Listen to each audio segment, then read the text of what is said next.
Assalamualaikum warahmatullahi wabarakatuh.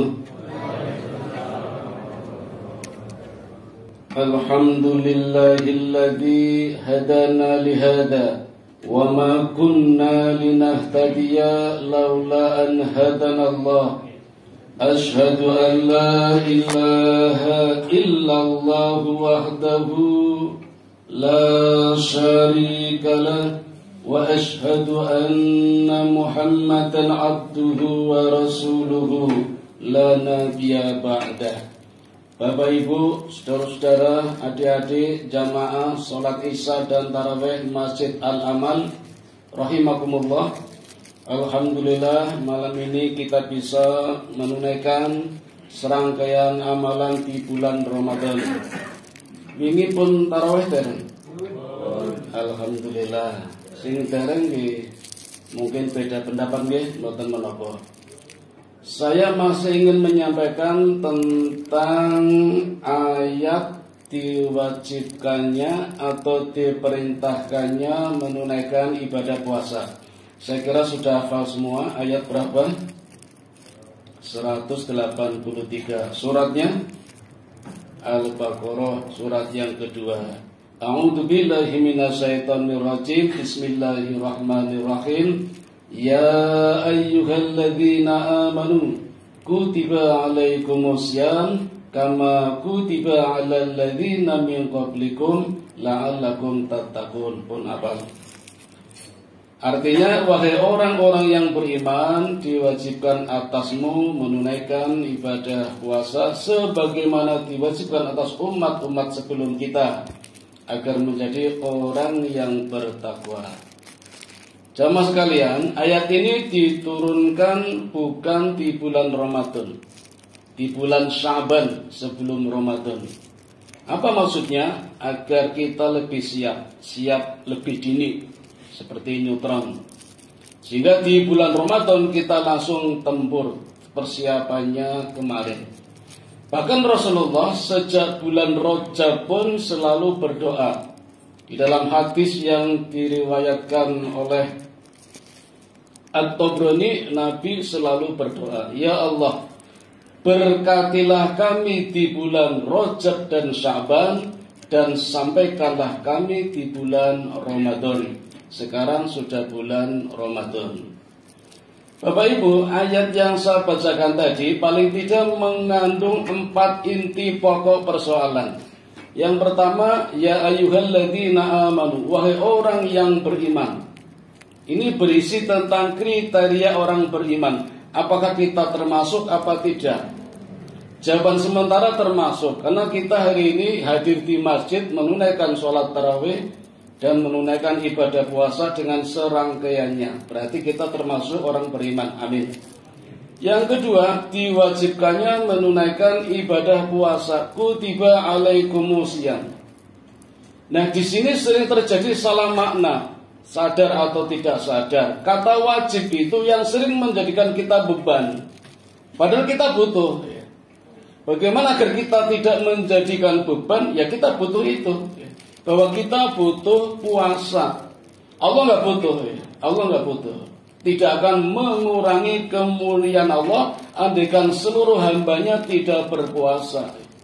Jadi kita perlu menjadikan kata wajib menjadi kebutuhan agar tidak berat. Karena banyak orang-orang yang beriman nanti juga berguguran itu. Padahal beriman tapi berguguran. Umat-umat terdahulu juga banyak yang berguguran. Karena puasanya hakikatnya tidak mampu, sementara mampunya pada narasinya. Narasinya kan berbeda-beda antara umat yang satu dengan umatnya Nabi yang lain, tapi hakikatnya adalah sama-sama menahan. Menahan apa? Kan ada 3, menahan makan, menahan minum, menahan nafsu. Yang 1, 2 gampang, banyak yang bisa, tapi yang 3 ini yang sulit. Maka perlu contoh. Contohnya ada di kalimat yang ketiga, kama kutiba alal ladzina min qablikum la'allakum tattaqun. Nabi-nabi terdahulu sudah mengajar, ini loh contoh cara berpuasa, cara menahan agar puasanya sukses. Dan persoalan yang keempat adalah la'allakum tattaqun. agar menjadi orang yang bertakwa. 4 pokok pikiran ini semuanya saling berhubungan, saling mata rantai, tidak terpisahkan. Jadi untuk mendapatkan penghargaan menjadi orang yang bertakwa, pada poin yang keempat harus melalui dulu dari langkah pertama menjadi orang yang beriman.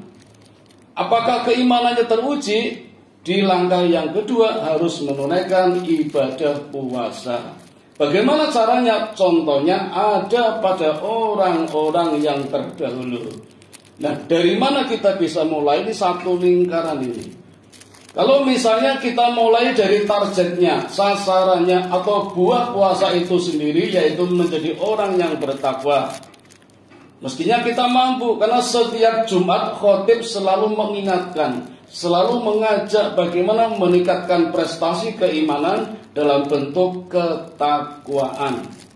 Maka di bulan Ramadan mestinya mampu, karena Ramadan hanya untuk mengulang ritme sepanjang tahun. Karena di setiap Jumatnya sudah diingatkan, sudah diajak oleh khotib tentang menjadi orang yang bertakwa. Di Quran sendiri Allah menyebut lebih dari 500 kali kata takwa. Maka artinya sebenarnya takwa itu bertingkat-tingkat, berlapis-lapis, bahkan sebuah proses yang tidak akan pernah selesai. Bolehlah kita memahami takwa adalah sebuah terminal pemberhentian. Tapi kalau sudah selesai, sudah mendapatkan takwa, apa selesai? Ternyata tidak. Kalau ditanya siapa orang yang paling bertakwa, jawabannya pasti Rasulullah. Tapi Rasulullah tetap sholat, Rasulullah tetap berpuasa, tidak berhenti. Maka takwa adalah sebuah proses yang tidak akan pernah berhenti karena bertingkat-tingkat. Nah, di dalam masjid ini saya yakin tingkatannya berbeda-beda. Entah sudah sampai pada tingkat berapa, mari kita tingkatkan lewat ibadah di bulan Ramadan. Kalau takwa ibarat sebuah kubus, maka kita bisa melihat dari berbagai sisi. Saya ambil satu sisi saja misalnya, yang orang sering mengatakan takwa artinya orang yang terbebas. Terbebas dari belenggu, terbebas dari siksa api neraka. Nah, neraka itu apa? Ada dua, ada neraka dunia, ada neraka akhirat. Jadi neraka itu belenggu. Apapun yang membelenggu kita, kita sering merasa resah, gelisah, gundah gulana, itulah neraka. Maka orang yang bertakwa adalah orang yang bisa membebaskan diri dari rasa, dari belenggu. Ya. Ini orang yang bertakwa dipandang dari satu sisi, dari perspektif yang lain. Maka kalau kita melihat dari sisi ini, untuk menjadi orang yang bertakwa mesti ada hambatan, ada hambatan. Hambatan itu sendiri bisa datang dari Allah, bisa datang dari diri kita sendiri. Kadang kita menghambatnya sendiri. Kalau Allah bicara tentang mukjizat, kita sebenarnya punya mukjizat itu. Kita bisa mendatangkan hujan, walaupun Allah mengujinya. Coba saja ketika kita hendak ke masjid, pasti pikiran kita, udan ora ya, udan ora, jangan hujan. Hujan beneran, berarti kita yang mendatangkan hujan itu. Walaupun Allah juga memujinya sebagai hambatan, ujian untuk orang yang bertakwa, benar-benar tidak, sungguh-sungguh tidak. Begitu Allah cara mengujinya, menjadi tingkatan takwa semakin meningkat dengan cara begitu. Nah, ujian, hambatan sebagai orang yang bertakwa yang paling ringan, ulama sepakat adalah hambatan alam. Alam, udara, cuaca yang kita rasakan setiap hari, panas, dingin, itu sebagai sebuah hambatan untuk menguji, meningkatkan kualitas takwa. Jadi perlu ujian. Ibarat kita sekolah, anak-anak sekolah kan ada ujian.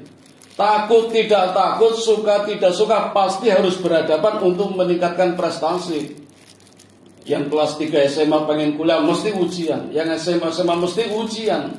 Nah, kita pun perlu diuji lewat puasa ini, lewat Ramadan untuk meningkatkan kualitas takwa.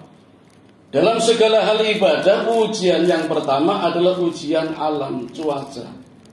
Kita beruntung Bapak Ibu, puasa kita di negara yang kita cintai 50-50, siang 12 jam, malam 12 jam. Hari ini di Swedia Puasanya 20 jam, karena siangnya 20 jam, malamnya 4 jam. Jadi habis tarawih langsung sahur itu. Tetangganya Islandia beruntung sekali. Puasanya cuma 4 jam, karena siangnya 4 jam, malamnya 20 jam. Makanya sekarang di Islandia banyak orang menikah, mumpung malamnya 20 jam. Panjang sekali. Sementara di Finlandia ada hari-hari tertentu yang mataharinya 24 jam. Nah kalau matahari 24 jam berarti kan puasa terus, nggak buka, nggak sahur. Dan itu sudah terbiasa di zaman Nabi Musa. Maka Nabi Musa kuat berpuasa 40 tahun tanpa berbuka, tanpa sahur. Ajeng nyobi bu, nggak kuat. Dan memang tidak disyariatkan. Karena Nabi tahu umatnya seperti kita ini. Sholat saja mendapat dispensasi. Ketika Mi'raj mendapat perintah 50 waktu, turun di langit 6, bertemu dengan Nabi Musa, terjadilah perbincangan. Nabi menghormati Nabi Musa menghadap Allah. Terjadi tawar-menawar sampai 9 kali, naik turun, akhirnya diskon 45 waktu, tinggal 5 waktu sholat yang sekarang kita lakukan. Tapi kualitasnya sama dengan 50 kali. Dan ayat tentang sholat turunnya bersamaan dengan tentang kebaikan. Maka Allah mengatakan barang siapa berbuat baik, Allah lipatkan 10 kalinya. Man ja'a bil hasanati falahu asru amsaluha. Di bulan Ramadan Allah tingkatkan lagi. Diibaratkan seperti tanaman padi yang berisi 7 tangkai, tiap tangkainya 100 butir. Jadi satu kebaikan dikalikan 7 kali, dikalikan 100 kali, sama dengan 700 kali di bulan Ramadan ini. Saking baiknya Allah ini. Bagaimana dengan perbuatan jahat? Cukup 1 kalau dilakukan. Niat belum dihitung. Kebaikan, niat sudah dihitung. Itulah Allah Tuhan kita, sangat maha kasih sayang kepada kita. Nabinya juga begitu, tahu persis. Maka kita tidak diwajibkan puasa seperti puasanya Nabi Musa. Awal-awal sepertinya juga berat juga. Pertama kali Nabi berpuasa juga tanpa sahur, tanpa berbuka. Umatnya meri, tapi kata Nabi, kamu tidak akan mampu. Karena Allah memberikan makanan untukku, sedangkan kamu tidak, maka jangan ikuti aku. Maka Nabi merubah tata cara puasanya, boleh tidak berbuka, tapi harus sahur, tidak boleh menyambung. Kalau sudah berbuka, maka sahur menjadi sunnah. Tapi sekarang ada sunnah yang bagus, sunnah muakkad, yaitu menyegerakan berbuka. Karena banyak fadilah ketika berbuka puasa dan sahur bersama. Dalam satu penelitian di Spanyol, dari 259 pemuda, ternyata 82-nya stres, menderita sakit mental kejiwaan. Apa penyebabnya? Jarang makan berjamaah. Jadi menurut penelitian ternyata makan berjamaah penting. Minimal dalam seminggu 5 kali minimal. Kurang dari itu dipastikan stres. Ini penelitian di Spanyol. Maka hadirnya buka bersama, tradisi baru yang dibawa oleh Rasulullah, sangat membantu kita, membantu umatnya yang disayang oleh Allah untuk sehat jiwa, mental, dan juga raganya. Itulah fadilah puasa. Dan puasa itu tidak dirasakan seketika itu. Hari ini kita puasa, Allah jamin 2 kebahagiaan. Bahagia ketika berbuka, bahagia besok ketika di surga. Saya tambahkan 1 bahagia lagi bagi pengantin baru. Tambah bahagia. Tapi ternyata dampak positif dari pengaruh dari puasa tidak cuma malam ini, tidak cuma besok, sampai 10-30 tahun. Dan ini sudah diuji. Goleman, pakar psikologi sudah mengujinya. Anak-anak berusia 4 tahun dimasukkan dalam satu ruangan, 100 orang jumlah anak, diuji dengan makanan yang lengkap. Apa pesannya? Kalau mampu bertahan, menahan, tidak mengambil makanan sampai berbuka, akan aku tambah makanannya. Tapi kalau tidak tahan, berarti gagal. Dan sudah diuji itu. Dampaknya tidak hanya ketika itu, 10 tahun berikutnya ternyata kualitas anak-anak yang mampu menahan dengan yang tidak mampu menahan berbeda. IQ dan EQ-nya lebih tinggi yang mampu menahan. IQ intelligentsia quotient, EQ emotional quotient. Ternyata lebih mampu yang mampu menahan. Sudah teruji puasanya. Di usia 20 tahun ternyata lebih cerdas.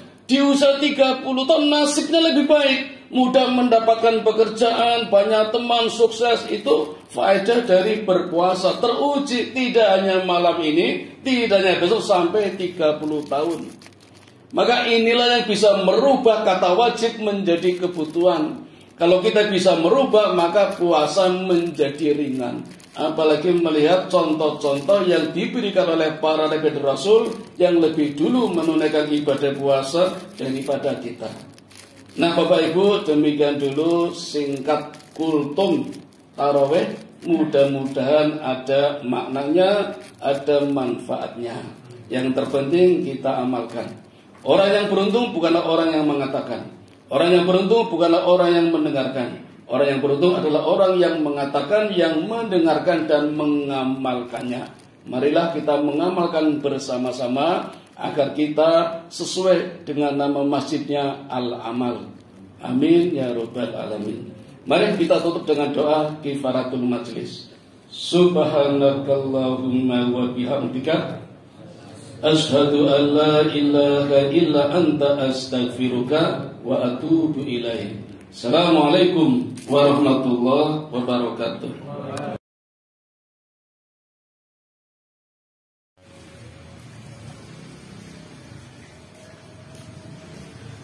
Allahu Akbar.